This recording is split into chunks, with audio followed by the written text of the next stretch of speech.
بسم والد بسم منفس قدوس أحد أملاك آمين. سلام كما يالهم نجزابير سدرابيت كما يكنيهم. آمين طلعلون كورن زخون نجزابير أملاكنا سمو زخبرن استمسكنن يخون. نايلو معنتي تمرتنا خا كابناي أبونا كاسيس ويكاشي هنوك تفرز وسركو فيديو مالتيو. نجزابير نزحفتنا خمي كم زردا. نداس جدت نداس قليت نتمنفس كمي كم تأثرتو معرخ ندي كم زبرتعت بزوج تزخا دخامنا ناتنا زلو دخامن أمن تاي كبرت عنا خم زلنا إن فتشلو عينة تمرتي مالتيو زي ترجمة خم زخا أربالكم كله هيوتكم كتفتشلو سلا تخلو زلخمو بوتا حجي أفتن منفساو هيوتكم زلو برتعة تفلتولو سلا زخنا قدي تاقداسي مال كسامو داتا ولا نداسلتو ولا كسلتوكم خديت منفس على حد زي بقى عندما هو قارصو بقى على حركة سمعيكم تقرفو هم بوغير خراس اسعكم بوغيركم نتا فيديو نخيتريو واخبركم سلازخيل تسأنكم كسامو داتا نحوديكم موبل بزوح نغرات تتمارون تفضلون سلازخونا فاذا بستقالكم متان كسامو داتا تسأنكم سمعو ينغير مالتي انا مغنياتو حدا ጊዜ سمعي وينوي حزين قال بزبل مخنيات كان مقدنا كأنكفنا ندحي كمالسنا سلازدالي بستغالكم متان تسأمينكم سمعوا يخون علايكا الناس جانا لزين نفت وزح سم نخفلطو مجم كنكح سلازلو عبتي قد أمي زغربالو أبزغها ناي ركوسان منافسي عبتي بتيوري بلو بكا سبات مسيم تاريخهم استزاربو أبزغها براكتيكال مالك كم سوات بأكل مسيم تمنفس كلا فعرفلهم وصلهم كله معرخ ندي برتي عمنت منفس كم داسرو بمنتاي يدخمو ميرو إن فلتقلو إن المهارل من سلازقنا هديتا نسبات شير قبرون كافلوهم نخفلتو نخردو زرقحو بكا نبوز حسوات نخبصح قبريكم سبسكرايب ناقبركم نسخون كامالتي فزي أنا خمزي ترجمة خمس ألكم كله نسخون كابع عقمهم نسبات زياسك سمعيا زياسك فلتيا دابلكم زياسك سمعيا دابلكم تتكفلوهم زبالة تصدبق خوينو يسمعنا أنا مالتي زي كينو حالكم نبت فيديو خاطولكم كله عينة إلا مدوع ماتت تقوى أبغى أدركم عينة إلا دا غايلو مسحزو عينة إلا ماتت تقوى ثلاث عينة منافست مالتي بحان مساريخة عبيقة تبلو هو بلا زاري مالتي ماتتوس ما شيء يقبل كولتا من بفيت سولة تامتر من عندي تباركم مالكم مسهل أو فرات اللي كسرت مسهل بك أو كوري كسرتشو أيوه ما تذكر إنه كنت عامتي آتي نمنتات تهجبري خاتي خاب نمنتاي علامة يخات لا يختار مسولو ملكع نخوسدي مالتي ملكع نخوسد أجي سجلت مش جمرت صورت مش جمرتي نفسها أني سمبر أجي فواني ملكع خمس شفاني قبره مالتي قال سبات كله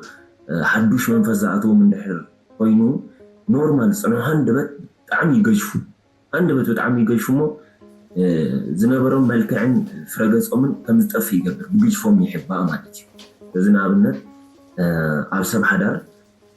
اتصب أي ملكع صبغت زخونت قرص اخا صبغتي ገጃፍ ዘይኮነት ቀጠን ዝበለት ጓል ይስፈቱ ወይ ሰበይተይኮም ኮነ ለየ ዝደልዩ ዘመንና እንደሕር ኮይኑ ኮም ዝሓስብ እንደሕር ኮይኑ አብኡ ዘሎ ናይ አብኡ ዘላና አይነት ለመንፈስ ካብኡ ወጽያ ንሰበይቱ ተግጅፋ በቃ ሕብትበት ይዝብል ሰምነታ ብሙሉ ማለት እዚ ናይ ተሰብአይ ሓሳብ ሒዝያ ትኸይድ ማለት ታሰበይት ካልከኩም ኣነ ዘይሰቲ ገዝኡ ዝፈቱ ደቁ ዝፈቱ ሰበይቱ ዘኽብር ዝደሊ ኢላ ክትሓስብ ከላ ካብኣ ኸይዱት ናይ ወዲ ዓይነት ላ ማለት እዩ ንሰብኣያ እቲ ትደልዮ ብምሉእ ተቃራኒ ኣንጻር ገይሩ ይምጻላ ማለት እዩ አንጻር ኮይኑ ከም ዝመጽ ይገብር ስለዚ እዝመት ናይ መተት መንፈስ አተወ መልክዓዊ ሰድ ዝተባህለ መንፈስ እዩ ማለት እዩ ብደብተር አስተላፈ ንከሳችሁ አሁን ንከሳችሁ ምን ጉዳይ አለ ከመልኳ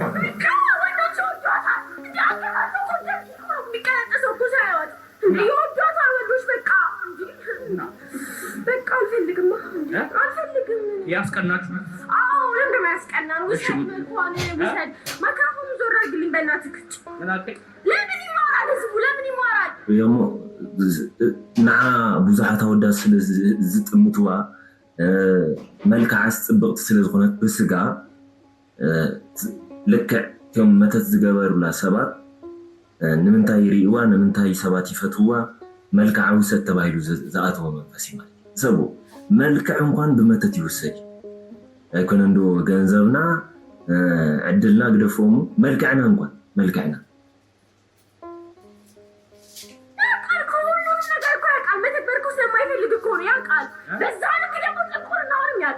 ያቃል በዛው ልክ ያውቃል በቤቱ ያውቃል ስንት ጊዜ ቀጠቀጠች 3 ወር እረፍት የለም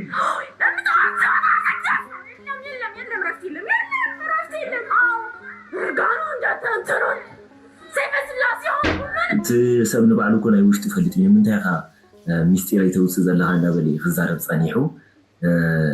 ጥንቁልና ንባዕሉስ ይፈልጥ እዩ ኣበይ ከም ዝኸይድ ልብና ስለ ዝፈልጦ እዩ ማለት እዩ መንፈስ ባዕሉ እውን ዘዊሩ ፈቅዶ እንዳጥንቆልቲ ፈቅዶ እንዳደብተራ ከም ዝዘውር ስለ ዝገበረና ልብና ይፈልጦ እዩ ማለት እዩ ስለዚ ክንደይ ግዜ ቀጥቂጣትካ ኢሎም ምስሓት 3 ወርሒ ሙሉ እያ ቀጥቂጣቶ ክንደክም ይብልናን ማለት በዚ ውሽጥ እዚ ክንደክም ከም ዘይብልና ተስፋ ክንቆርጽ ከም ዘይብልና ተጊና ካላይ ነቲ መንፈስ ክንሕዞ ኢልና ጥራይ ደይኮንና ክንፅዕር ዘለናስ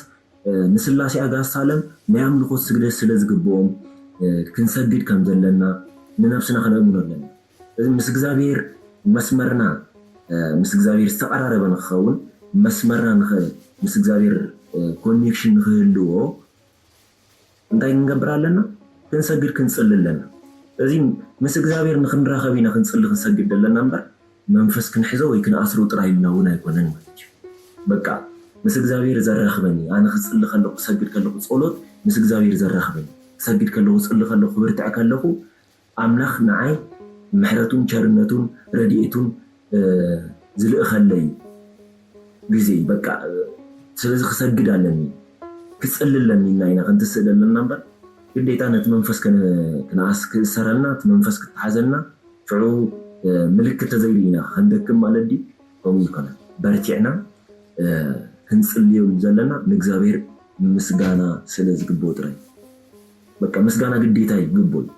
ፈጣሪና ኣምላኽና እዚ ከነመስግኖ ኢና ክንትስእ ዘለና ብድሕሪት መንፈስ ክትሓዝ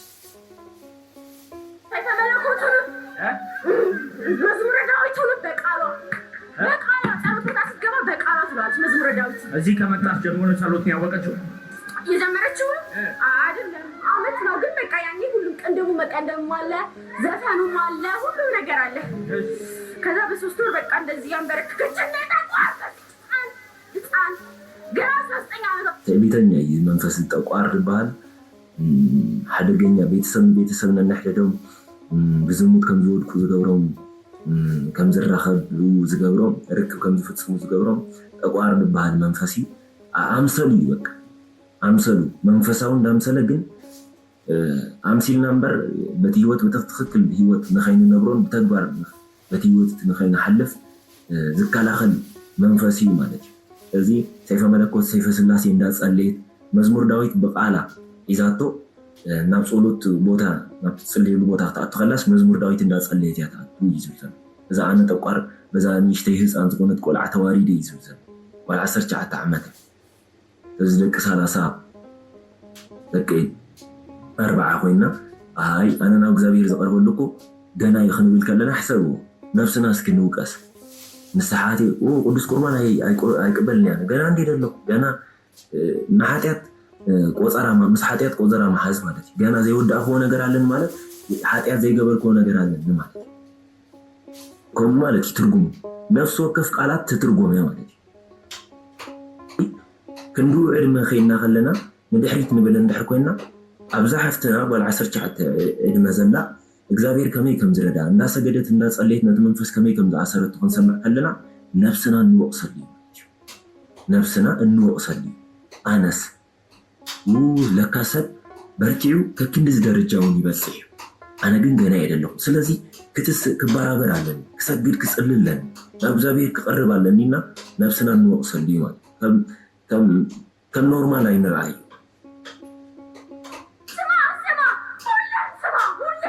أمتون 19 ዓመቷን 19 ዓመቷን 19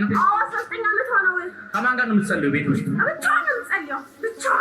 ብቻዋን ጽድት ብላ ነው የምትጸልየው ገላዋን ታጥባ ነው የምትጸልየው ገበገበ እዚህ ስትመጣ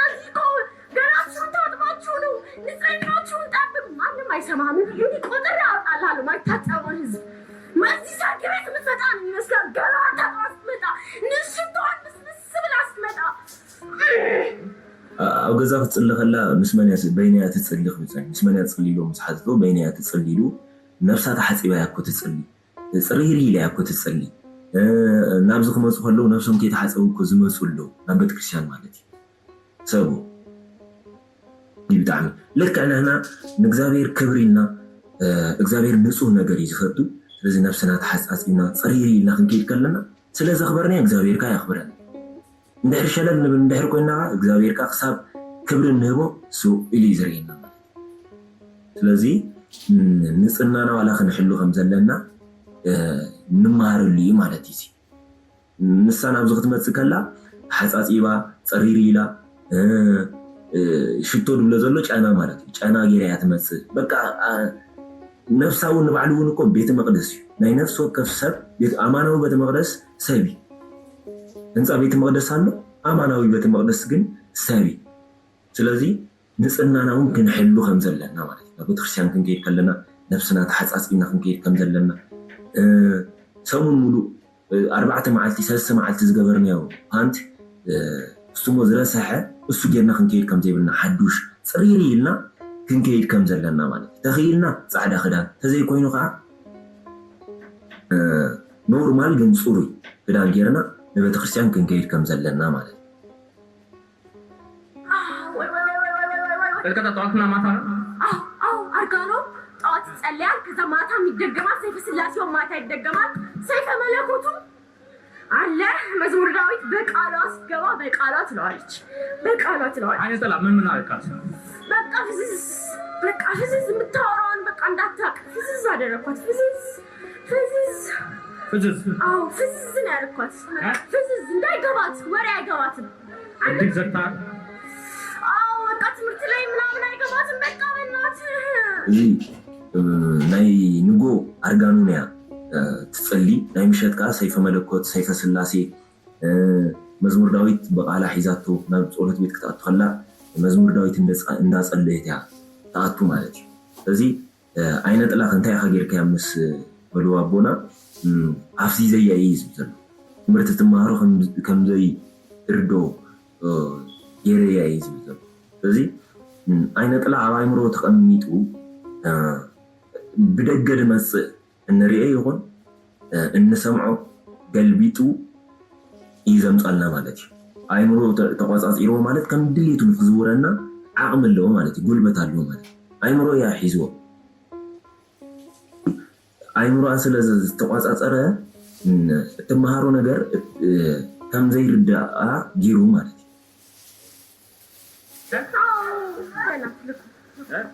ያ ቃል ሁሉም ያቃል ደብተራውን በዛው ልክ ታውቃለህ ሁሉም ታውቃለህ ጸሎቱን ስደቱን ያቃል አይፈልግም መተግበር አይፈልግም እና ቦታ ያስፈራል አንተ ደግሞ ታስፈራለህ ተንበከክ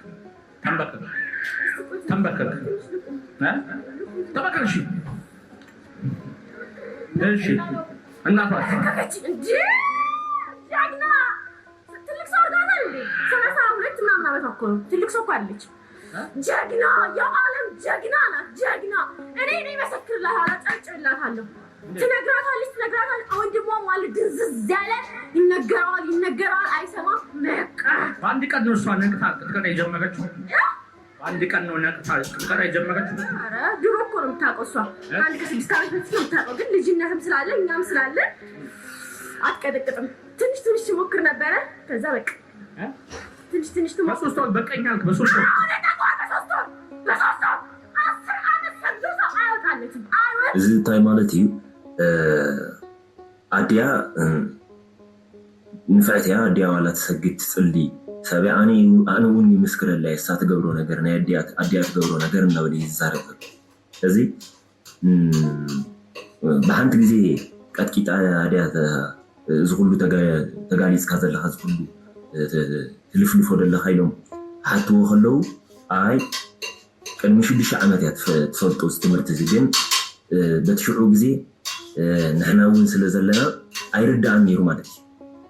በቃ ኣብ ውሽጢ 3 ወርሒ ግን ፀኒዓ ኣስጢማ ምስ ሓዘቶ 3 ወርሒ ወጢራ ምስ ሓዘት ተጋሊፁ ማለት እዩ 10 ዓመት ሰጊዱ ኣይወፅን እዩ ዘሎ 3 ወርሒ ግን ቀጥ ኣቢላ ስለ ዝቐጥቀጥቱ ስለ ዝኣሰረቱ ማለት እዩ 10 ዓመት ሰጊዱ ኣይወፅን ማለቱ እንታይ ማለት እዩ ስግዳና ጾምና ጸሎትና ናይ ልብ ንጽህና ተዘይብሉ ምን ዋጋ ይብሉን ከንቱ እዩ ማለት እዩ መጀመርያ ልብና ክጸርለው ምስጋና ምጽላይና ቂም ሒዝና ንጽል እንድሕር ኮይና ቂም ሒዝና ንሰግድ እንድሕር ኮይና ከመይ ገይሩ ይሞ ናብ እግዚአብሔር ክበጽሕ ቂምና ይኽልክለሎ ማለት እዩ መጀመርያ ኣብ ውሽጥና ዘሎ ነገር ተነጽሪ ዘለና ልብና ክጸርለው ልብና ክነጽሃሎ ማለት እዩ ምክንያቱም የለም እዚህ ጋር የለም ስፖርት ነው የሚሆነው ስፖርት እንለማመዳለን እንዴ ማገባን እንለማመዳለን እና እንዴት እሷ ያቃተ 3 ወር ፍቅር ልቤን ያሸንፈው ስላሴ በቃ አንተ ምራኝ በልቤ ግባ ምራኝ በልቤ ግቢ በቃ ምናምን ያለ ሰማለ ትለኛለች መቀራን ይዛ ሰማለ እኔ አንተ ብትጎዳ ብትገባ አያገባም እምሰግደው ለስላሴ ከተመቸ ቁጭ ያል ከተመቸ ያማቱ መጀመሪያ ዝነገርኩኩም ማለት እዩ ስለዚህ ልባ አዴ ማርያም ቅድስት ድንግል ማርያም አደይ ልበይ አንጽህለይ ስላሴ አጋሳለም ልበይናትኩም ይሁን እንዳበለት ስለትጽሊ ስለዚህ እቲ መንፈስ አቅመሲኑ ማለት እዩ በቃ ስራው ክሰርሕ አይካለን ልብን ድሕር ነጽዩ እንጽልዮ ጸሎት እንሰግዶ ስግዳት ዋላ ዳ ውሑድ ይኹንዳ እምበር ግን ኣብ ቅድሚ እግዚአብሔር ተቀባልነት ዘለዎ እግዚአብሔር ዝተቀበሎ ጸሎት እግዚአብሔር ዝተቀበሎ ስግዳኒ ማለት እዩ ልብና ንጹህ ስለ ዝኾነ ክፍኣት እንድሕራሎ ተንኮል እንድሕራሎ ግን ከቢድ እዩ ብጣዕሚ እዚ እሳታየት ብሎ ነቲ መንፈስ እንዳቀጥቀጠት ማለት እዩ ኣነ ንስላሴ ከመስግን ክሰግድ እየ ዝደሊ ተተመጪካ ኸፈል ሃሎ ኣይተሃሎ ኣይምልከተንን ኣነ እንዳበለት ትክክል እውን ንሱ እዩ ማለት እዩ እንዳቀጥቀጥና እንዳሰገድና ነቲ መንፈስ ግልጽ ከምዚ ክንነግሮ ኣለና ማለት እዩ በቃ ኣነ ጉዳይ ኣይኮነን ኣነ ክሰግድ ኣነ ክመስግን ተተመጪካ ኸፈል ተዘይተመጪካ ባዕሉ ከይዲ ክብል ከምዚ ናይ ሕጂ ማለት እዩ በቃ ፋኑን ዝብሎም ደሎ ተታሒዙ ዝላፋለፍ ደሎ ልክዕኩም እዩ ማለት እዩ እዚ ታሽሙኹም ከውን የብልና ብንገብሮ ነገር ተስፋ ክንቆርጽ የብልና ተስፋ ዘይቁርጸና ከዓ ውግእና ምስቲ መንፈስ ኮይኑ ግን ዕላምኡ እቲ ምስጋና ትምጽላይና ግን ንእግዚአብሔር ክጽሊ ከመስግኖለኒ ክንብል ከለና ሽዑ እዩ እቲ መንፈስ ዝጋለጽ እቲ ንሰግዶ እቲ ንጽልዮ ንመንፈስ ክንሕዝ ጥራይ እንድሕር ኮይኑ እሱ ከዓ ናይ ልብና ስለ ዝፈልጥ ስኑ መኺሱ እዩ ዝሕዝ ማለት እዩ ንሰግዶ ንጽልዮ ግን ምስጋና ነቕርቦ ንእግዚአብሔር ኢና ምስጋና ነቐርብ እንድሕር ኮይና ግን እንዳተዳኸመ ዓቕሚ እንዳሰኣነ እዩ ዝኸይድ ብቆሙ ሕጂ መቸም ምስጋና ነቕርቦ ንሓንቲ ግዜ ይኮነ ክሳብ ዕለተ ሞትና ኢና እንዳመስገና ንነብር ማለት እዩ እዚ እቲ መንፈስ ዕላማና ይፈልጥ ሽዑ እዚኣ ሰብ እዚኣ ተቕርቦ ምስጋና ተቕርቦ ጸሎት ንዓይ ክትዋጋእ ጥራይ ኢላ እውን ኣይኮነትን ንእግዚአብሔር ምስጋና ስለ ዝግብኦ እውን ኢልያ ትሰግድ ትጽሊ ዘላ ስለዚ ኣይተዋፀነን እያ ንዓይ ትኾን ሰብ ኣይኮነትን ኢሉ ገዲፍና እዩ ድኸይድ በሶስት ወር እኔ ጠቋር በዚች ህፃን ልጅ ልገላት ይኸው ልገላት ምን ተንትለዋል እጇ በምን ደይ ተጠጠለ በአዲስ ቢላ በቃ ከተጋጣላት ዝም ብሎ በምን ማክፋይ በእናት ወዞራ ተናዳል አይ ተናዳ ነው የተለተለችው መጀመሪያ ለብርጭቆ እዚህ ጋር ነበር ያሰነው ከዛ ኋላ ሆዷን አሰብን ከዛ በቃ ዳና መቼ ነው የምትጸልየው كقداون يدل نيري إذا بملو بكاراجراون تلتيلاتيا حريداتيا مالتي سلازي بزا هصان زي اتواريد እንዳበል ይዛረብ ዘሎ ዝናይ ጠቋር መንፈስ ማለት ትዕቢተኛ ናይ ትዕቢት መንፈስ በዛ ህፃን እዚ اتواريد እንዳበል ይዛረብ ዘሎ ሁሌንም ጸልየው ጧት ማታ ነው ጸልየው ሁሌንም ጸልየው አዎ ጧት ማታ ምን ጸልያለች ምን መጽሐፍ ነገርኩ ታውቃለህ ምን አውቃለሁ ታውቃለህ አንተ በቃ ወያው ከዛ በቃ ስለስላሴው ማለት ተመለኮቱ ማለት እንዴ ተገረገብን ያው አይምራችን እንደዚህ ዞረ ቅጅባል አይምራችን በቃ ምን ሰራው ግራ ገባን ምን ስትያዝ ልቤ እንዳስመልስ ሁሌ እያደፈጥኩ እሄዳለሁ ሁሌ ታቀኛለህ አንተ መናፍስት يحب أنيرو لك استتحزي مسل ግን ልባ ይመልሳን ድሕሪት ስለዚህ ተተታሒስካ ልበይ ዝበሃል ከይትመልስ እንዳበለት አዚዛት ማለት አሲራት እዚ እንታይ ትጽልይሎም መስሓተቶ ትፈልጥ ኢኻ ተመስኻ ስለ ዝፈልጥዋ ማለት እዩ አታ ጉባኤ ስለ ብዙሕ ግዜ ስለ ትመጽ ማለት እዩ ከም እንዳበለ ዝዛረበሉ ምስኦም ስለ ተዘራረቢ እዚ ሰይፈ መለኮት ሰይፈ ስላሴ አርጋኑ እንዳጸለይት ያነዝ መንፈስ አዳኺማቶ አሲራቱ ሰለስተ ወርሕ ሙሉ ስለ ዝቀጥቀጠት ማለት እዩ ነኺሳ ስለ ዝሓዘት መንፈስ ካጎን ጎኑ ውጋ አለውናቱ ግን እግዚአብሔር ኃይሌ ይኻ እግዚአብሔር ረዳዬ ይኻ እንድሕሪና ምንም ዓቅም ይብልን ተስፋ ዘይብሉ ሰይጣን ተስፋ ከቁርፀና አይክልኒ ማለት እዩ ዓቅም ይብሉ ንሕና ጥራይ እንታይ ጸኒዕና ብዝሓዝናዮ ነገር ክንከይድ ኣለና በቲ ዝሓዝናዮ ነገር ነካሳት ክንከውን ኣለና ማለት እዩ ንድሕሪት ክንብል የብልና እና በረጅም ጊዜ የሚጋለጡበት ልዩነታቸው ምንድነው? የልብ ንጽህና ነው። የልብ ንጽህና መናፍስት እንዳይጋለጡና እንዲጋለጡ ያደርጋል። ልባችን ንጹህ ከሆነ መናፍስት በውስጣችን መቆየት መቀመጥ አይፈልጉም፣ ቶሎ ይወጣሉ። የልብ ንጽህና ማለት ምን ማለት ነው ስንል ልባችን ቅን፣ የዋ፣ በፍቅር የተሞላ ናይ ልብ ንጽህና እንድሕር ኣለና መናፍስቲ ንኽጋለጹ ብጣዕሚ ድሕግስ ከምዮም ዝብሉ ዘሎ ናይ ልቢ ንጽህናስ ብጣዕሚ ዘገድስ እዮም ዝብሉ ዘሎ ናይ ልቢ ንጽህና ማለት እንዳበሉ መብሪ ይብሉ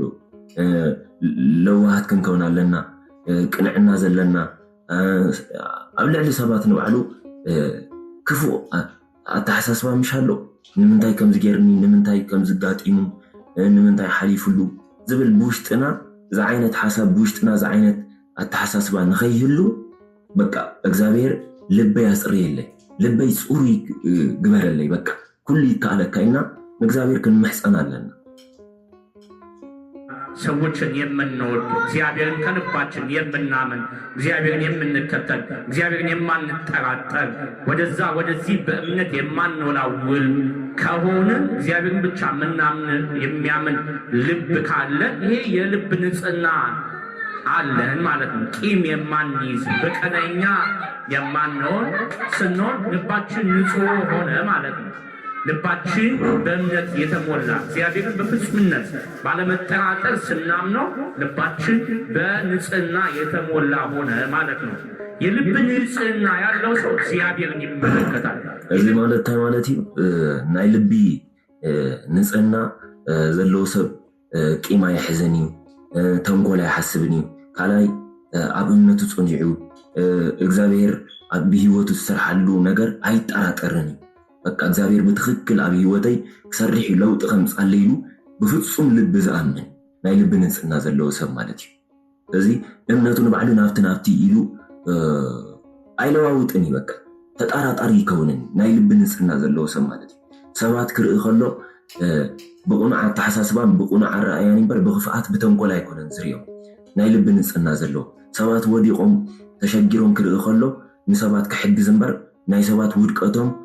ሽግሮም መከረኦም ዝምነ ዘይኮነስ ሓገዝ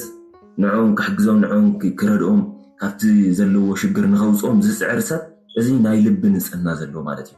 ስለዚ ንጽሃ ልቦና ዝበሃል ነዚ ማለት እዩ። መጀመሪያ ሰለስተ ናይ ቅድስና ደረጃ 10 ይዘሎ ኣብዘን ውሽጢ ነዘን 10 ናይ ቅድስና ደረጃ ግን ጠቕሊለን ዝሕዛ ሰለስተ ሓደ ንጽሐ ስጋ ካልኣይ ንጽሐ ነፍስ ሳልሳይ ንጽሐ ልቦና ማለት እዩ ልቦናና እንድሕር ነጽዩ ንጽሐ ልቦና ደረጃ ዝበጽሐ ሰብ ንጽሮተ ስሉስ ቅዱስ ስላሴ ኣጋሳልን ክሳብ ምርኣይ እግዚአብሔር ብዝፈቀዶ ማለት እዩ ስላሴ ኣጋሳልን ብዝፈቀድዎ እሶም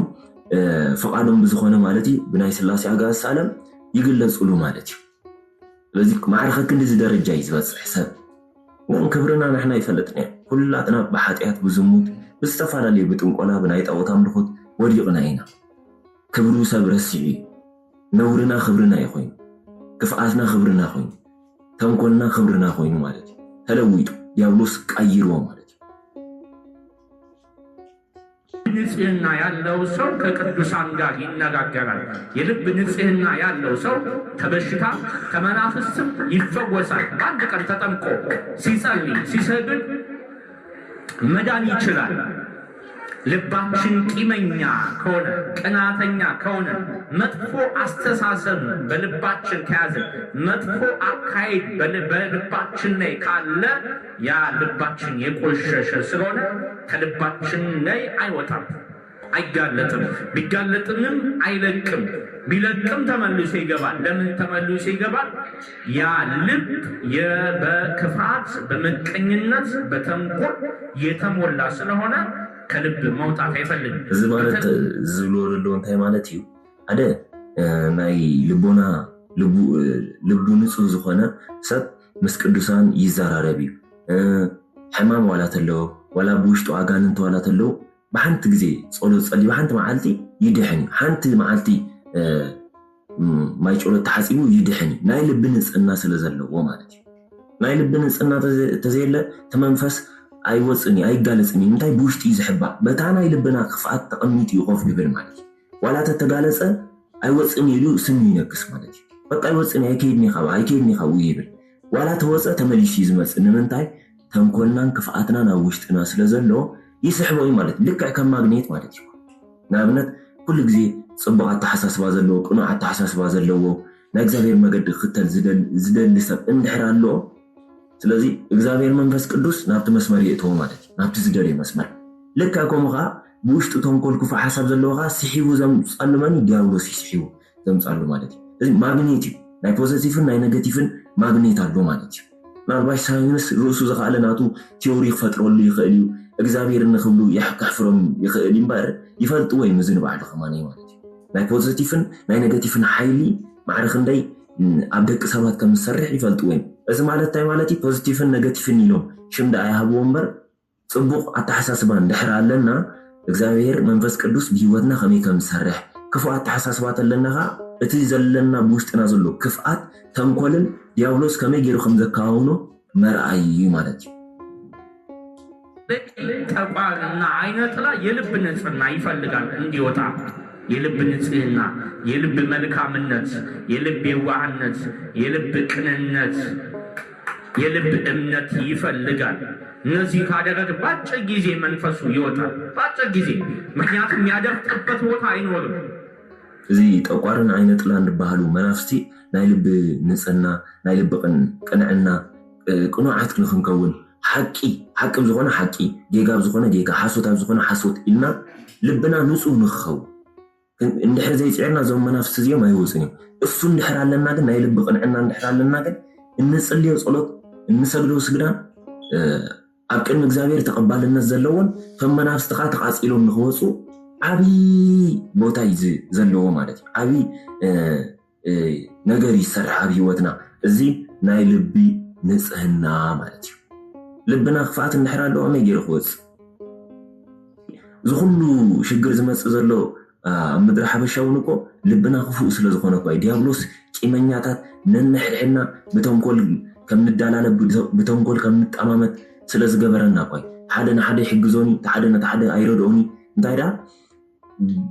ብክፍኣትን ብተንኮልን ስለ ዝጠማመቱ ብዓሌት ስለ ዝጠማመቱ ብኣውራጃ ስለ ዝጠማመቱ በሰዓት እዚ እግዚአብሔር ከመይ ገይሩ ክረዳእና እግዚአብሔር ከመይ ገይሩ ክሕግዘና ስለዚ ጸሎትና ዋላ ንኾንቲ እዩ እዚ ህዝቢ እዚ ብኣፉ እዩ ዘምልኸኒ ልቡ ግን ካባይ ዝረሓቀ እዩ እኮ እዩ እግዚአብሔር ፉ ይኽብረኒ እግዚአብሔር ይብል አምላኸ ይብል ልቡ ግን ካባይ ዝረሓቀ ልቡ ካባይ ዝረሓቀ ማለት እንታይ ማለት እዩ መስተውዓሉ ዝተወሰደ መስተውዓል ዘይብሉ ክጽሊ ከሎ ክሰግድ ከሎ ብተመስጦን ብምስተውዓል እንደይኮነስ በቃ ልክዕ ከም ስራሕ ክንሰርሕ ስለዘለና ጥራይ ክነብር እንድሕር ኮይና ክንሰርሕ ስለዘለና ከምኡ ከም ንሰርሕ ማለት እዩ ክነብር ስለዘለና ከም ንሰርሕ ልክዕ ከምኡ ማለት እዩ ይኸውን ስለዚ በቃ ክንጽሊ ስለዘለና ኢና ንጽሊ እምበር ብተመስጦን ኮንሰንትሬት ጌርና ናብ እግዚአብሔር አይምሮና ብተመስጦ ኮይኑ አይንጸልን ኢና ንሱ እዩ በአፎም በቃላቶም እግዚአብሔር ይብሉ ግን ልቦም ግን ካባይ ዝረሓቀ እዩ ዝበለ ማለት የሚያደፍጥበት ቦታ ስለማይኖር ይጋለጣል። ስቀጠቅጡት ይጋለጣል፣ ይጮሃል። እዚህ ሲመጣ ይጋለጣል። ሁሉም ሰው መንፈስ አለበት፣ መንፈስ የሌለበት ሰው የለም። ነገር ግን የሚጋለጥለት ጥቂት ሰው ነው። እሱም ጥቂት ሰው ማን ነው? የልብ ንጽህና ያለው ሰው ነው። ምቀኛውንም ብንጸልይ ምን ዋጋ አለው? እንኳን መንፈስ ሊወጣልን ጸሎታችንም ከአንደበታችን ከፍ አይልም።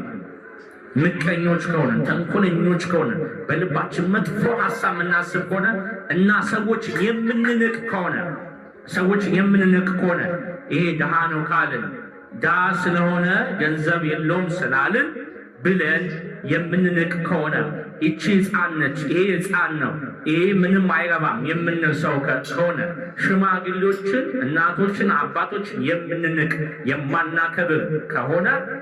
ይህም አንድ መንፈስ ሰይጣን ከውስጣችን እንዲያወጣ የሚያደርግ ነገር ነው። መሳርሒ እዩ ማለት እዩ። ንኣብነት ሰብዎ ተንኮልን ክፍኣትን ብውሽጥና ሒዝና ከለና ኣይኮነና እግዚኣብሔር ንክበፅሕ ሲ ካብ ኣፍና እንኳን ኣይሓልፍን እዮም ዝብሉ ዘሎ ትክክል እዩ። ዘለና ክፋት ዘለና ተንኮል ክንኣልዮ ኣለና። እሱ ንኣልዮካ እታ ናይ መጀመርያ መገዲ እንታያ ንስሓ እያ ማለት እዩ። ንስሓ ክንኣቱ ኣለና። በቃ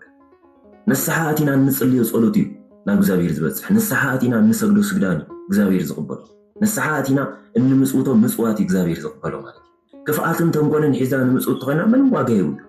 እዚ ክፍኣትን ተንኮልን ሒዝና ንሰግድ እንድሕር ኮይና ስፖርቲ እምበር ተቐባልነት የብሉን ማለት እዩ። ልብና ከነንፅሆ ልበይ ኣንፅሃለይ ኣዴና ቅድስት ድንግል ማርያም ልበይ ኣፅርይለይ ብውሽጠይ ዘሎ ተንኮል ንስኺ ሕፀብለይ እልይ ኣብልለይ ኢልና ክንፅሊ ከለና በዚ ሰዓት እዚ ኣዴና ቅድስት ድንግል ማርያም ትሕግዘና ትረድኣና ማለት እዩ። እዚ ክፍኣትን ተንኮልን ነቲ መንፈስ ልክዕ ከምዚ ዓንዲ ኮይኖም እዮም ዝሕግዝዎ ማለት እዩ። ናቱ መሳርሒ እዮም፣ ናቱ ንብረት እዮም። እዚ ብውሽጥና ኣሎ ማለት ነቲ መንፈስ ንኸይጋለፅን ንኸይወፅን ይከላኸል ማለት እዩ። እቲ መንፈስ ብጣዕሚ እዩ ዝከላኸል። ዋላ ተተጋሊፁ ኣይወፅን፣ ስኒ ዝነቅስ። ንምንታይ? ተንኮለኛ እዩ ንሱ፣ ኣይወፅን እዩ። ብሕጂ ዝሓሰቦ ነገር ኣሎ ተመሊሱ ናብ ዝሙት ስለ ዝኣቱ ኣይወፅን እያ። ንኻ ናተይ ስራሕ እንዳስራሕ ከመይ ገይረ ዝወፅእ እዩ። ልብና ክነፅእ ኣሎ። ልብና ንክነፅእ ከዓ መጀመርያ ክንገብሮ ዘለና እንታይ? ንስሓ ክንኣቱ ኣለና። እስራኤላውያን እኮ ልቦም ብክፍኣት ስለዝተዋሓጠ እኳ ዮሃንስ መጥምቀ መለኮት ቅዱስ ዮሃንስ ማለት እዩ ንስሓ እተው እንዳበለ ካብ በረኻ እንዳጨደረ ዝመፅእ ማለት እዩ። ልቦም ብክፍኣትን ብተንኮልን ንእግዚኣብሔር ንፈልጦ ኢና እዮም ድብሉ ዳ እምበር ሕጉ ግን ኣየኽብሩን እዮም፣ ስርዓቱ ግን ኣየኽብሩን እዮም። መወዳእታኻ ሰቂሎሞ ማለት እዩ። እዚ ልብና ከነንፅህ ኣለና። ብውሽጥና ዘሎ ርኩስ መንፈስ ንክተሓዘና ልብና ከነንፅህ ኣለና። ልበይ ኣንፅሃለይ፣ ልበይ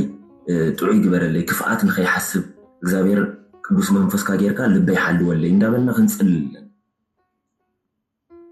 ከስግደቱ ከቅጥቀጣው ባሻገር እነዚህ ነገሮች ያስፈልጋሉ። ሰዎችን ማክበር፣ ሰዎችን መውደድ ያስፈልጋል። ማንንም ሰው በሕይወት ውስጥ አለመናቅ፣ ሰዎችን መናቅ እኛም በእግዚአብሔር እንድንናቅ ያደርጋል። መንፈስ እዚ ሰብ ዘይምንዓቅ እዮም ዝብሉ ዘለዉ ትክክል እዮም። ቆልዓ ኢልና ዘይምንዓቅ፣ ኣይፈልጥን ኢልና ዘይምንዓቅ፣ ድኻይ ምንም የብሉን ኢልና ዘይምንዓቅ፣ ንኩሉ ሰብ ብሓንቲ ዓይኒ መርኣይ ማለት እዩ። ኣጋፔ ድበሃል ንሱ እዩ። ሓደ ካብቲ ናይ ቅድስና ደረጃ እሱ አጋፔ ይባሃል ማለት እዩ አጋፔ ማለት ናይ ግሪክ ቋንቋ እዩ ልክ ከም እግዚአብሔር ማለት ንሁሉ ሰብ በአንተ አይኒ መርአይ ማለት እዩ ኣብ ደረጃ ዝበጽሑ እንስሳ ይኹን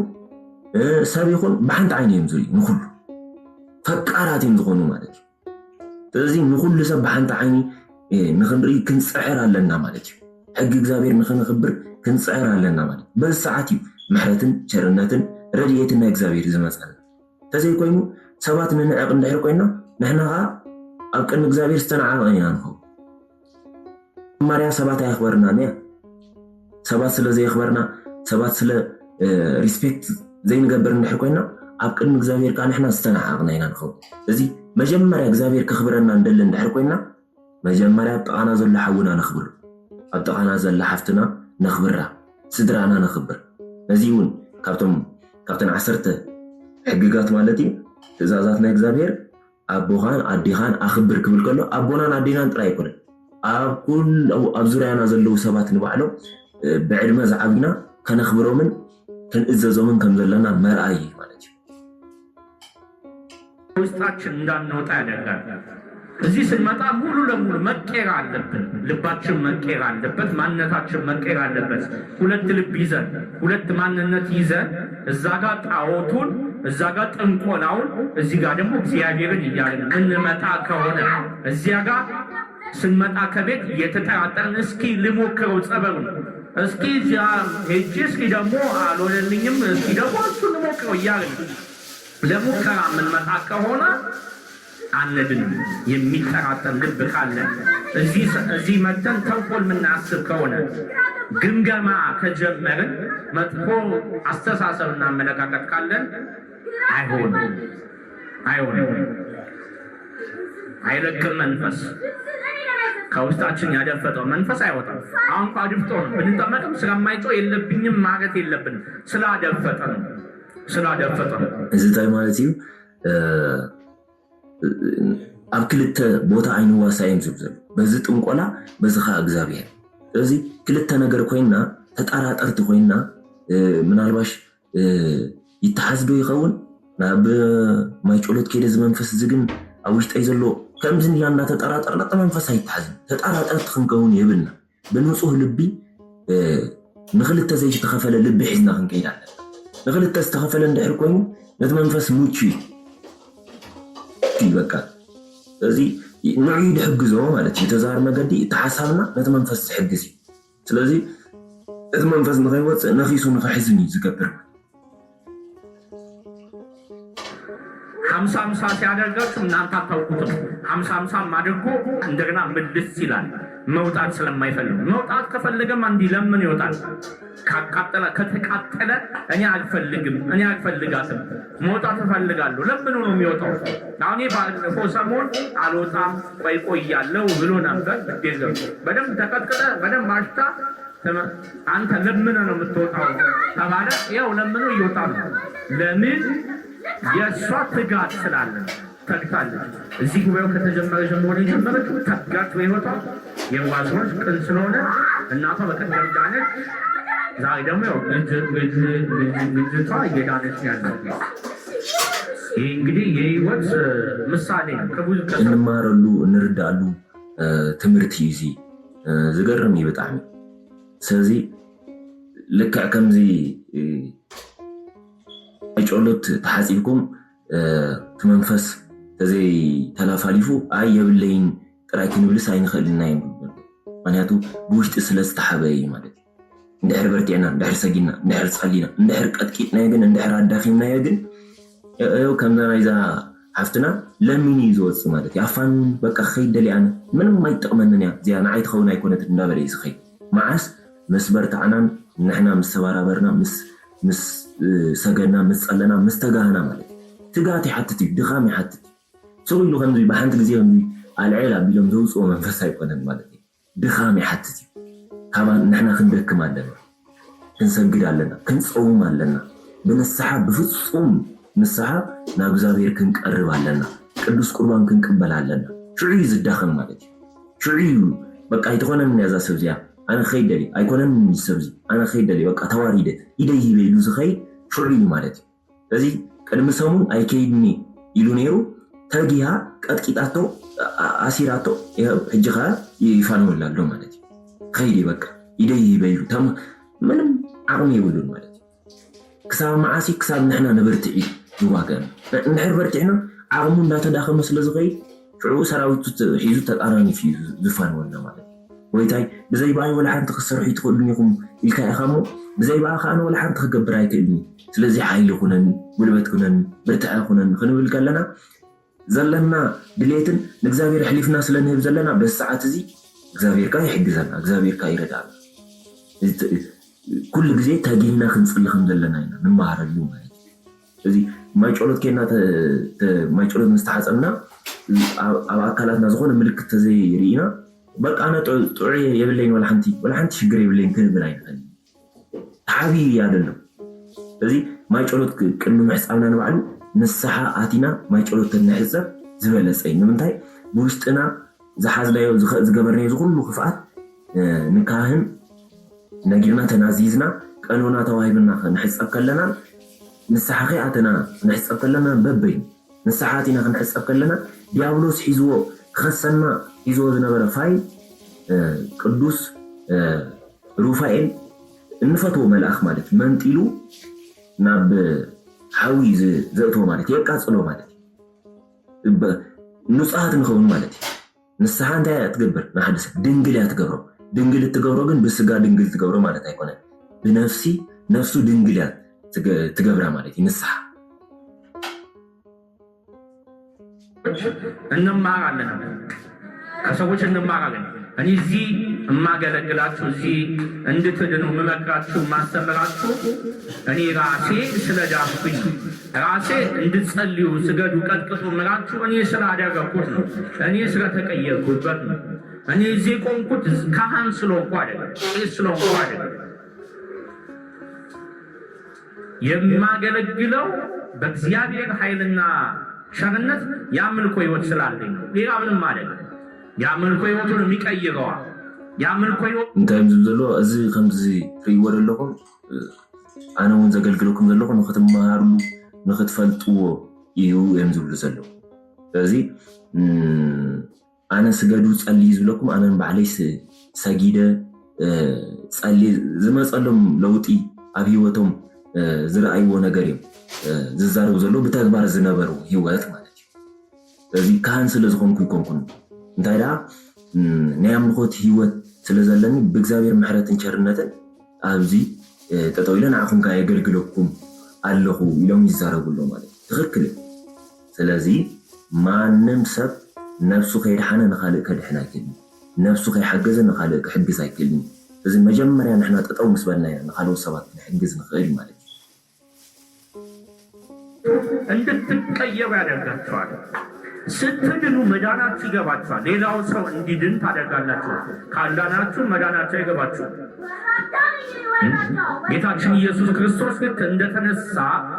መጀመሪያ ያየችው ማለች መግደላዊት ማርያም ስንት አጋንንትን ይወጣላት 7 አጋንንት አያችሁ መንፈስ ይወጣለት ሰው ጌታችን ኢየሱስ ክርስቶስ መጀመሪያ የሚያየው እሱ ነው አጋንንት ይወጣለት እግዚአብሔር ይምጣል ስለዚህ ዝደሓነ ሰብ ንኻልኦት ንኽድሕኑ ይፅዕር ማለት እዩ እግዚአብሔር ዝረድኦ ሰብ ንኻልኦት ንኽረዲ ይፅዕር ማለት እዩ ስለዚ ክድሕኑ ከለኹም ኢኹም ንሰባት እውን ካብቲ ዘለዎ ህይወት ንኽድሕኑ ንኸተውፅኡ ትፅዕሩ እዮም ዝብሉ ዘለዉ ትኽክል እዮም ማርያም መግደላዊት ንባዕላሲ እዮም ዝብሉ ዘለዉ ጎይታ ምስ ተስአ መጀመርያ ዝረኣየቶ ማርያም መግደላዊት ቀድሚ ጎይታ ምስ ቃሉ ግን ኣድሒንዋ ነይሩ 7 ኣጋንንቲ ይውፅኢላ ማለት እዩ ስለዚ ስለ ዝደሓነት ንጎይታ ሪኣቶ ዝደሓነ ሰብ እግዚአብሔር ይዝርዮ እዮም ዝብሉ ዘለዉ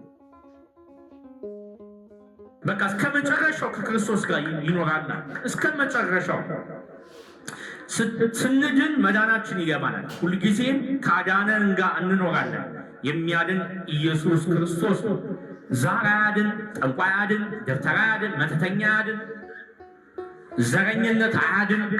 ገንዘብ አያድን የምንመካበት እውቀታችን አያድን። የሚያድን አንዱ ቅዱስ ሥላሴ ነው፣ አምላካችን ቅዱስ ሥላሴ ነው። ስለዚህ ሁልጊዜም በመጸለይ ውስጥ መልካም ልንሆን ይገባል፣ ልንቀየር ይገባል። ሁልጊዜ ስንመጣ ማንቀየር ከሆነ ሁልጊዜ ምቀኞች፣ እዚህ ስንመጣ ምቀኛ፣ ቤታችን ምቀኛ፣ ሰፈር ውስጥ ምቀኛ፣ ስራ ቦታ ምቀኛ ከሆነ አይሆንም። መቀየር ያስፈልጋል። እዚህ በህይወት የምንቀየርበት ቦታ ነው። ስለዚህ ሁልጊዜ ቢሆን ጉባኤ ስትመጡ የመቀየርን ማንነት መያዝ ያስፈልጋል። ዕለት ዕለት ራስን ማሻሻል፣ ራስን ማስተካከል፣ ራስን መለወጥ ያስፈልጋል። ዝደሓነ ሰብ እቲ ዘድሓኑ አምላኽ መን ምዃኑ እግዚአብሔር መን ምዃኑ ስለዝፈልጥ ዘድሓኑ መን ምዃኑ ስለዝፈልጥ ክሳብ መወዳእታ ዕድሚኡ ምስቲ ዘድሓኑ ክነብር እዩ ዝደሊ፣ ምስ እግዚአብሔር ክነብር ዝደሊ ማለት እዩ። ጠንቋል የድሕነኒ፣ ዛራ የድሕነኒ፣ ደብተራ የድሕነኒ፣ ምንም መከራ እዩ ዘምጠልና በርታ ይከድሕነን። ሽግር እዩ ዕፅፊ ርእሲ ዕፅፊ፣ ሽግር ኣብ ርእሲ ሽግር፣ መዓት ኣብ ርእሲ መዓት እዩ ዘምፀልና እምበር ምንም ኣየድሕነኒ ማለት እዩ። ከድሕነና ዝኽእል ሓደ ጎይታናን ኣምላኽናን መድሓኒናን ኢየሱስ ክርስቶስ ጥራይ። ሥላሴ ኣጋዕዝተ ዓለም ኣብ ወልድ መንፈስ ቅዱስ ብሓድነትን ሰለስትነትን ዝምለኹ ማለት እዩ። ወፃኢ ማንም ከድሕነና ዝኽእል የለን። ካብ እግዚአብሔር ወፃኢ ማንም ከድሕነና ዝኽእል ነገር የለን። እቲ ኣምሰሉ ክኸውን ይኽእል እዩ ዘድሓነና ምሲሉ ኣሕራይ ግን ናብ ሲኦል ሒዝና ንኽኸይድ ትዕላምኡ ማለት እዩ። ናብዚ ክትመፁ ከለኹም ንኽትልወጡ ንኽትቅየሩ ኢልኩም ምፁ። ምስ ክፍኣትኩም ምስ ተንኮልኩም ኣይትምፅኡ ማለት እዩ። ክልወጥ ኣለኒ ናብ ናይ ተግባር ሂወት ክኣቱ ኣለኒ። ዝኩሉ ዝሓለፍክዎ ግዜ ዝኩሉ ዘጥፋእክዎ ግዜ ብከንቱ ማለት እዩ። ዝሰሓክዎ ዝተፃወትክዎ ዝዓንደርክሉ ዝዘመኽሉ ዝሰኸርክሉ ግዜ ይኣኽለኒ። ክልወጥ ኣለኒ ብተግባር ናብ እግዚአብሔር ብተግባር ክቐርብ ኣለኒና ወሲና ደፊና ክንመፅእ ከለና በሰዓት እዚኻ እግዚአብሔር ካ ይሕግዘና ይረድኣና። ናይ ውሽጢ ለውጢ ዘይብልና እግዚአብሔር ርድኣኒ ጥራይ ንብል እንድሕር ኮይና ናይ ውሽጢ ለውጢ ዘይብልና ኣፍና ጥራይ ስም እግዚአብሔር እንዳፀውዐ ካብ ውሽጥና ግን ብዙሕ ክፍኣትን ተንኮልን እንድሕር ሒዝና ምንም ዋጋ የብሉ። ውሽጥና ንኽልወጥ ክንፅዕር ኣለና። ውሽጥና ዘሎ መንፈሳዊ ሓይሊ ከነተስኦ ከነባራብሮ ኣለና ማለት እዩ። እዚ ነባራብሮ ነተስኦኻ ብስግዳም፣ ብፀሎት፣ ብፆም፣ ብምፅዋት ንስሓ ብምእታው ቅዱስ ቁርባን ብምቕባል ናይ መወዳእታ ናይ ክርስትና ህይወት ቅዱስ ቁርባን በቃ። ስለዚ ንድሕሪት ክንብል የብልና፣ ንድሕሪት ክንብል የብልና። ብፍፁም ብተኣምር ተስፋ ክንቆርፅ የብልና። ኮይና ቅዱስ ቁርባን ምቕባል እግዚአብሔር ከሁላችን ጋር ነው። እግዚአብሔር ይቀይራል። እሺ ተዘጋጅ፣ አፍልጡ። አጠቃላይ ስንት ናችሁ? አምስት ነው። እሺ አፍልጡ። ታዘር ስርዓት አስተምራኛለች። ምን ብላ? ይዘን የምትወጣውንም ብላኛለች። እዛ ጋር ቁጭ ብላ ተዳሉ ሕጂ ክትፋነው ኢኹም ኢሎሞም ክንደይኹም ተበሎም 5 ኢና ኢሎም ማለት እዩ። ስለዚ ስርዓት ኣትሒዛትን እያ እዩ ዝብሎ እንዳቀጥቀጠት እንዳገረፈት ማለት እዩ። ነዚ መንፈስ ስርዓት እያ ሚራቱ። ከምኡ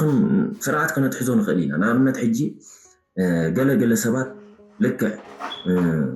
ንህይወቶም ዝልውጥ ነገር ንዕኦም ዝጠቕሞም ነገር ዝተኣሰረ መንፈስ ይኮ ግን ንዕኦም ንህይወቶም ዝጠቕሞም ነገር ርግእ ኢሎም ምስ ሰባት ክዕልሉ ዝግብኦም ግን በቲ ሰዓት እቲ ቃል ናቱ ቃላት እንዳሓወሰ ልውጥ የብለን ማለት እዩ። ልውጥ የብሎም ማለት እዩ። ዳሕራይ ኣሎን ዘየለን ዘየድሊ ነገራት ከም ዝዛረቡ ይገብሮም ማለት እዩ። እዚ እንታይ ስርዓት ስለ ዘይለመደት መንፈስ ማለት እዩ። እንዳቀጥቀጥና ኣነ ክዛረብ ከለይ ምስ ሰባት ክዕልል ከለኹ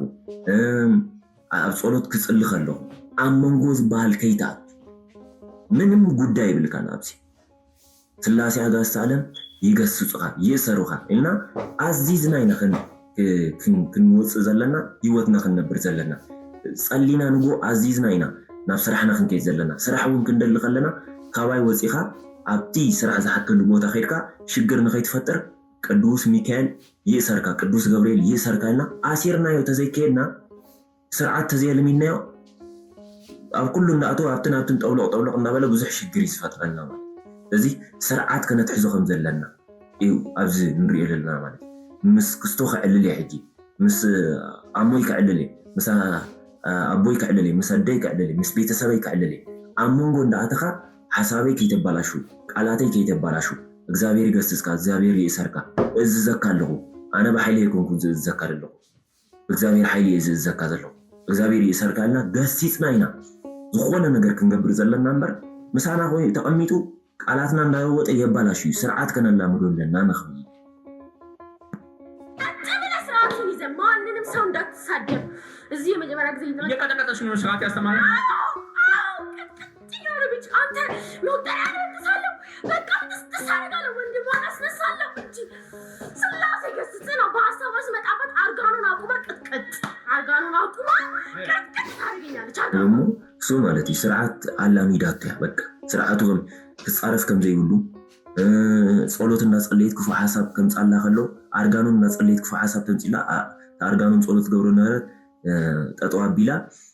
መቁጸሪያ ገሪያ ተቆጥቆጦ ማለት እዚ መቁጸሪያ ማለት መዳኸምን ነቲ መንፈስ ስርዓትነት ሕዘሉ ዱላ ማለት በቃ ሓደ ሰራቂ ከም ሰረቀ ዝፈልጥ ማዓሲ ምስተቀጥቀጠ ምስተፈረዶ ይምሽ እስር ቤት ከይሉ ፖሊስ ሒዝዎ ፍርድ ቤት ወሲዱ ፍርድ ምስተፈረዶ ሽዑ ምስተኣሰረ ከም ጥፋት ከም ዘጥፈአ ይፈልጥ ማለት ምስተቀጥቀጠ ጥፋት ከም ዘጥፈአ ይፈልጥ ሰሪቁ እንድሕር ተዘይተቀጥቂጡ መጽዓት እንድሕር ተዘይተቢሉ ግን እንድሕር ተዘይተቀጽዑ ግን ከም ሰረቀን ባዕላ ይፈልጦን እያ ምንታይ መክፈልጦ መንፈስ ካልክዕኩም ማለት ምስ ቀጥቀጥናዮ ምስ ኣዳኸምናዮ ስርዓት እዩ ዝሕዝ ማለት ባሳዋስ መጣባት ከዛ ድጋሚ ባሳዋስ መጣባት ምን ትለኛለች አላውቅም ረሳው ታላቅ ነፍስ እግዚአብሔርን ታከብረዋለች ትለኛለች ሶስት ጊዜ የኔ ሐሳብ አይደለም ማለት ነው በቃ ባጭሩ ይግባ እዚ ናይ ኣዴና ቅድስት ድንግል ማርያም ጸሎተ እግዚእትነ ማርያም ማለት ነፍሰይ እግዚአብሔር ተኽብሮ እንዳበለት ኣዴና ቅድስት ድንግል ማርያም ከም ዝጸለየት ማለት እዩ ልክዕ ክፉእ ሓሳብ ኣይምሮና ከም ጻልና ከሎ ነፍሰይ እግዚአብሔር ተኽብሮ ክንብል ከለና ስለዚ ጉዳይ ኣይኮነን እዚ ሓሳብ እዚ ናትካ እዩ ነፍሰይ ግን እግዚአብሔር ያ ተኽብሮ ኢና ንብሎ ዘለና በተዛዋሪ መገዲ ማለት እቲ ሓሳብ ተረዲእኹም ኢለኹም ምሽቶ ነፍሰይ እግዚአብሔር ያ ተኽብሮ ክንብል ከለና ኣብ ኣይምሮና መጽዩ ክፉእ ሓሳባት ጥርጥር ከም ጻልና ከሎ ስላድኖ ክርኢ ከለና ስእሊ ናይ ቅዱሳን ክርኢ ከለና እዚ ግን ብትኽክል ይሰርሕ እዩ እዚ ወረቐት እዩ ግን እዚኦም ግን እኮ ስእሊ እኳ እዩ እዚ ከመይ እዚኦም ይማልዱ እዮም ዝብል ሓሳብ ክመጽእ ከሎ እግዚአብሔር ይገስጽካ ስላሴ ኣጋዕዝተ ዓለም ይገስጽካ ቅዱስ ሚካኤል ብሰይፉ ገይሩ ይቆራርጽካ ነፍሰይ ግን እግዚአብሔር ያ ተኽብሮ ክንብል ከለና በሰዓት እዚ እዚ ንፈልለና ማለት እዩ ፈሊና በቃ እዚ ሓሳብ እዚ ናትካ እዩ ናትያ ኣይኮነን እግዚአብሔር ይገስጽካልና ፈሊና ማለት እዩ መፍላይ ክንላመድ ኣለና መንፈስን እንዴት መቆጣጠር እንደምትችል ራሷ ተረድታለች ማለት ነው። አያችሁ የገዛ ውስጣችን ያለውን መንፈስ እንዴት ማዘዝ እንዳለብን በመቁጠሪያ ማወቅ አለብን። መቁጠሪያ የሚያገለግለው እኮ ለዚህ ነው። መቁጠሪያ የሚያገለግለው የሚረብሸው መንፈስ ስርዓት ለማስያዝ ውስጥ ያለውን መንፈስ ለማናገር ለማሰር ውስጣችን ምን አይነት መንፈስ እንዳለ ለመፈተሻ መቁጠሪያ የሚያስፈልገው እዛ ዱላ ይፈልጋል፣ ቅጥቀጣ ይፈልጋል። ጠላት ስለሆነ ሌባ ስለሆነ ሌባ ካልተቀጠቀጠ ሌብነቱን አያቆምም፣ መስረቁን አያቆምም። ትክክል። ስለዚህ መቁጠሪያ ዝጠቅም ነቲ መንፈስ መላፋለፊ ብውሽጥና እንታይ ከም ዘሎ እንፈልጠሉ መዳኸም ማለት እዩ። መዳኸመሉ መቁጠሪያ እንዳቀጥቀጥና ነቲ መንፈስ እነዳኸመሉ መቁጠሪያ ማለት እዚ ብትውፊት ዝመፀናይ ኣቦታትና ዝጥቀምሉ ዝነበሩ መንፈስ ዝቅጥቅጥሉ ዝነበሩ ዝኣስርሉ ዝነበሩ ዝእዝዝሉ ዝነበሩ ገዛእ ነብሶም ዝጉስምሉ ዝነበሩ ማለት ናይ ጎይታ ግርፋትን መከራን እንዳሓሰቡ ገዛእ ነብሶም ጎይታይ ስለይልካ ተገሪፍካ ይሓሙ እንዳበሉ ነብሶም ዝገርፍሉ ዝነበሩ እግዚአብሔር ዝራኸብሉ መገዲ ማለት እዩ። ናይ ጎይታ ግርፋት እንዳሓሰቡ ነፍሶምን ይገርፉ ይቅጥቅጡ ስጋኦም መጎሰሚ ዝጉስምሉ ዝነበሩ ስጋና ንጉስመሉ መቁጠሪያ መንፈስ ነዳኽመሉ ማለት እዩ መቁጠሪያ። ስለዚ ብመቁጠሪያ ጌርና ክንቅጥቅጦ ከለና ኢዲ ይዝህብ በቃ ተዳኺማነ ምንም ክሰርሐይ ከኣልኩም በቃ ያኽለኒ ኢሉ ዝኸይድ ማለት እዩ። መቁጠሪያ ጦርና መዋግእና እዩ ማለት ናይ መንፈሳዊ ህይወት መዋግእ ጦሪ መናፍሲ እንዋገእሉ ጦሪ ማለት እዩ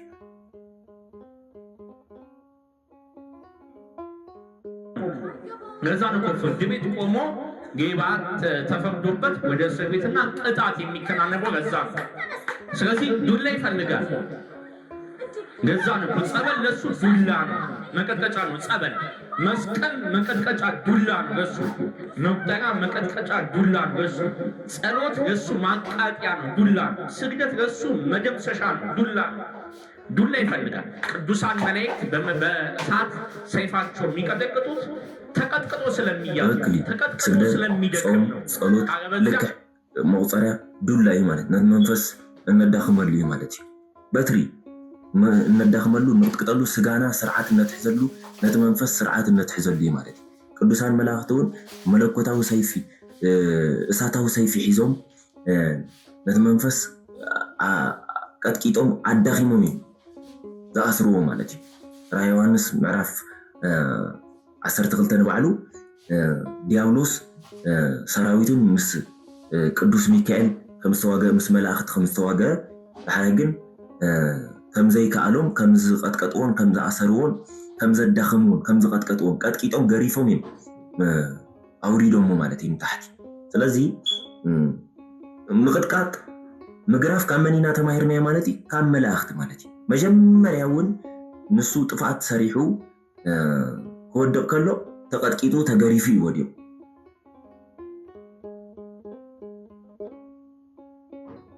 ኃይሉ አይደክምም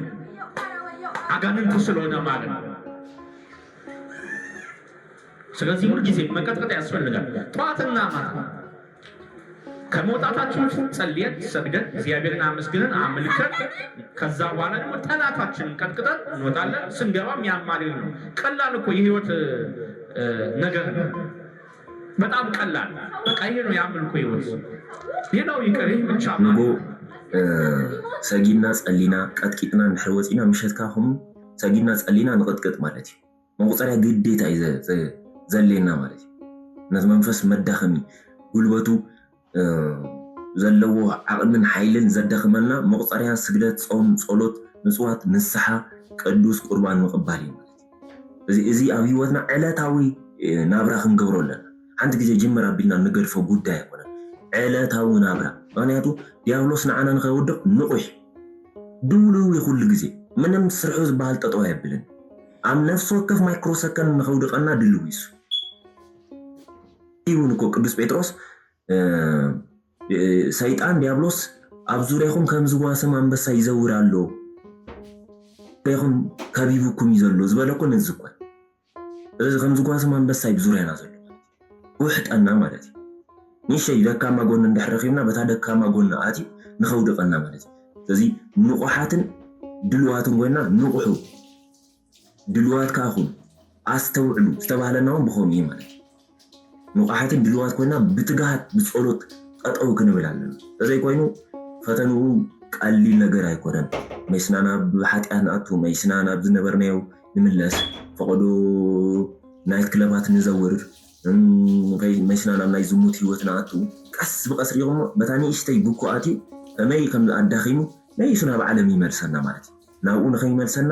ንቑሓትን ትጉሃትን ድልዋትን ክንከውን ኣለና፣ ኣስተውዓልትን ክንከውን ኣለና። ስለዚ ፍልጠት ኣይምሮ እዩ ዝምግብ። ፍልጠት ናይ ኣእምሮ መግቢ እዩ፣ ጥበብ ግን ናይ ልቢ መግቢ እዩ። ስለዚ ሓደ ሰብ ፈላጢ ክንብል ንኽእል ኢና፣ ግን ኣብ ኣእምሮ ዝተገደበ እዩ። ጥበበኛ እንድሕሪልና ግን ካብ ልቢ ዝመንጨው እዩ። ስለዚ ጥበብ ማለት ምስትውዓል ማለት እዩ። ምስትውዓል ክህልወና ኣለዎ።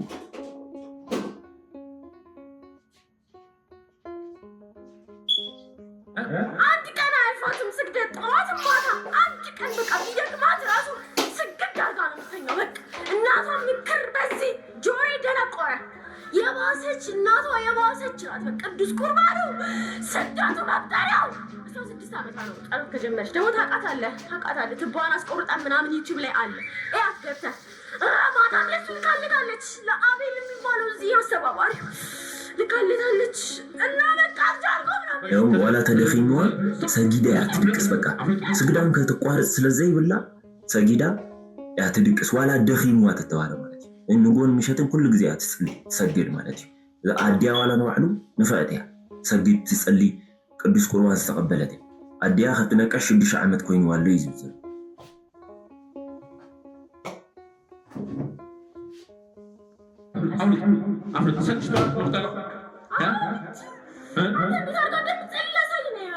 አለቀውም እንጂ ማሳይ ደስ ይለኛል ከላይ ጣፍ እንደዚህ ያለ ከታች 5 ፍሬ አትሆንም መቁጠሪያ 5 ፍሬ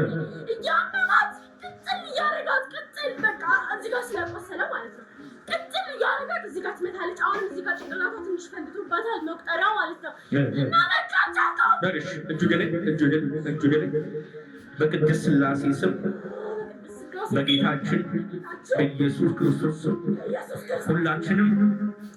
ሁላችንም አይነ ጥላ ቡዳ መተት ዛር ጠቋር ሁላችንም ወደ ሲኦል እንገባለን በድንግል ማርያም ስም በቅዱስ ሚካኤል ስም በቅዱስ ገብርኤል ስም በቅድስት አርሴማ ስም ወደ ሲኦል እንገባለን ህይወቷን ለቀናል እጁ ላይ በቅድስት ሥላሴ ስም የህይወቷን ነገሮች እድሏን ጤናዋን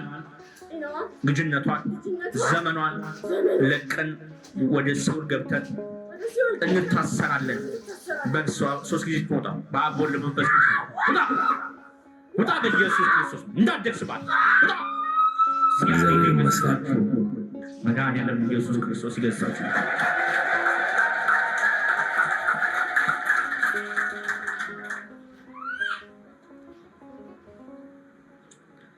እንዴት ነሽ እንኳን ደስ አለሽ በደንብ ለብርታቷ አጨብጭቡላት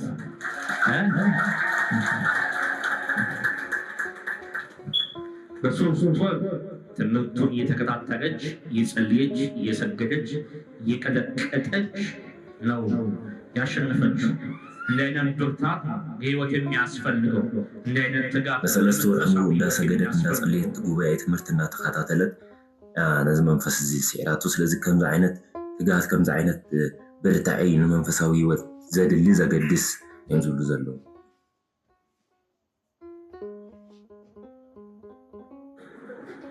እግዚአብሔር ይመስገን አባቴ ደህና ነኝ አባዬ ደህና ነኝ እግዚአብሔር ይመስገን እንዴት ነው መቀጠቀጡ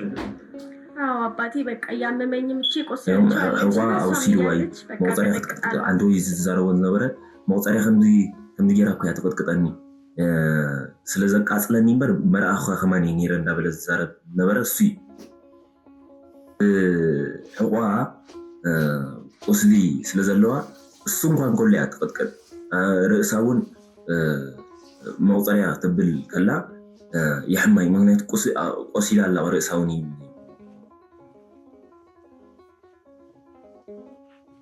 ዋናው ማስተላለፍ የምፈልገው ለህዝቡ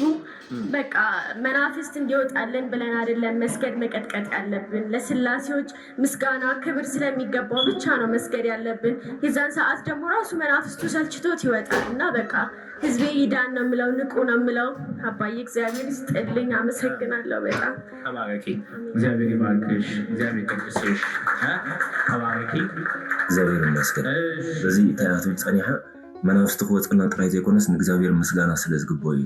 ክንሰግድ ክንጽሊ ዘለና ስለዚ ህዝበይ ይንቃሕ ህዝቢ እዚ ይንቃሕ ይረዳእዮ ያ ዛረብ ጸኒሐ ትክክል እዩ እሱ እውን ተሓቂ ስለዚ ኣብ ህይወትና እግዚአብሔር ከም ዘገድሰና ህይወትና በሙሉ ንእግዚአብሔር መገዲ ዝተሓፀረ ብንእግዚአብሔር መገዲ ክንከይድ ከም ዘለና ክንኣምን ኣለና ስለዚ ነዛ ኣሚንና እውን ጠጠው ንብሎ ይኮነን ናብ ናይ ተግባር ህይወት ክንኣቱ ኣለና ክንሰግድ ኣለና ክንፅሊ ኣለና ንስሓ ኣቲና ቅዱስ ቁርባን ክንቅበል ኣለና ማለት እዩ ፕሊስ ኣነ ኩሉ ግዜ ዝብለኩም ንስሓ ኣቲኩም ቅዱስ ቁርባን ተቐበሉ ተገደደሲ ካልእ እሞ ይትረፍ ሓንቲ ግዜ ብህይወትኩም ተቐበሉ እዚ መምህር ብዙሕ ግዜ መምህር ተስፋይ በራ መምህርና ዝዛረቡ ማለት እዩ ተገደደስ ሓንቲ ግዜ ተተቐቢልኩም እግዚአብሔር ብድሕሪኡ ከመይ ከም ዝረዳእኩም ክትርእዩ ኢኹም ማለት እዩ ስለዚ ብንፅህና ኮንኩም ልብኹም ኣንፂህኩም ዘለኩም ውሽጥኩም ዝሓዝኩም ቂም ይኹን استفعلالي ነገራት ማለት እዩ ሓጢአት ንስሓቲኩም ምስተባስኩም ተዓሪቅኩም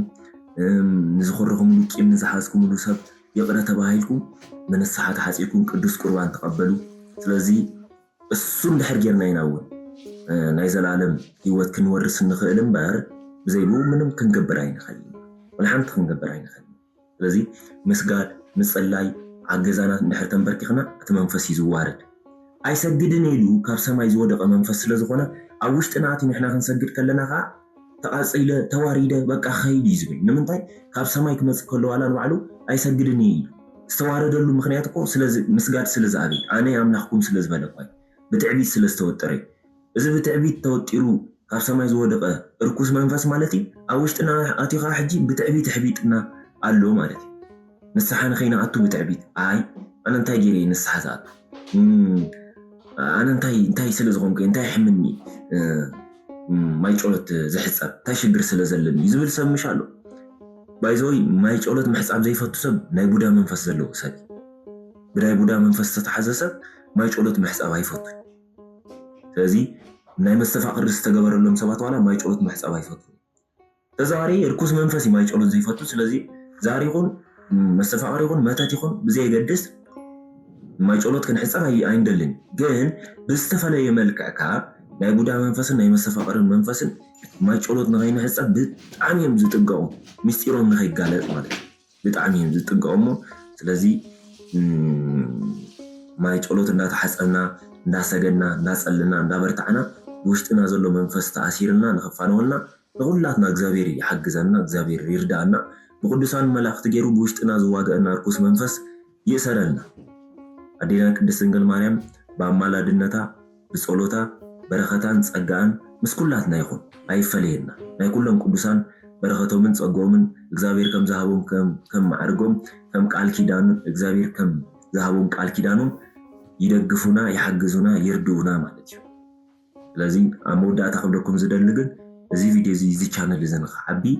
ሼር ግበሩ ኢኹም ሰብስክራይብ ግበሩ ኢኹም እንተን ዘይገበርኩም ሼር ግን ግበርዎ ኢኹም ብዙሕ ተርጊመ ዘምፃልኩም ኣሎ ምናልባሽ እዚ ቅድሚ ሕጂ ዝዘርጋሕልኩልኩም ክልተ ቪድዮ ብፍላይ ብዙሕ ኣይተረኣየን ግን ብዙሕ መሃሪ ነገር ካብኡ ዝተዛረብክዎ ነገር ኣሎ እግዚአብሔር ኣብ ዝፈቀዶ ኩሉ ሰብ ከም ዝሪኦ ስለዝኣመነ ግዜ እውን ስለ ዝሓትት እዩ ቀስ ኢሉ ኩሉ ነገር ዝኸውን እምበር ኩሉ ብሓንቲ ግዜ ስለዘይከውን ምንም ፀገም የብሉ ግን